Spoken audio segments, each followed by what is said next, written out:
अस्सलाम वालेकुम। ये जी मेन सर्कुलर रोड है, ये सामने ग्रिड चौक है, इस्लामिया कॉलोनी की जो इस्लामिया स्कूल के सामने ग्रिड चौक है। ये दूसरा रोड है, ये टोयोटा शोरूम है, ठीक है जी। और ये प्लाज़ा है जी, दुबई प्लाज़ा इसको कहते हैं। ये मैं अभी आपको शॉप दिखाऊंगा। ये सामने जो है ये दूसरा रोड है, किला इकबालगढ़ रोड इसको कहते हैं, आर्मी स्कूल जहाँ पर है। और ये जनाब ये शॉप फॉर सेल है, ठीक है जी।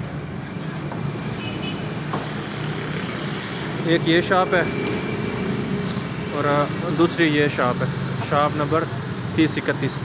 ऊपर आप वो भी बना सकते हैं जो चाहें, बिल्डिंग जो आप बना सकते हैं बना लें, ठीक है जी। और ये किला इकबालगढ़ रोड है, ठीक है। ये दो शॉप्स फॉर सेल हैं।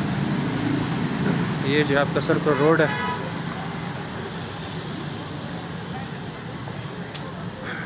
ये आपका सर्कुलर रोड है जी, नज़द टोयोटा शोरूम दुबई प्लाज़ा,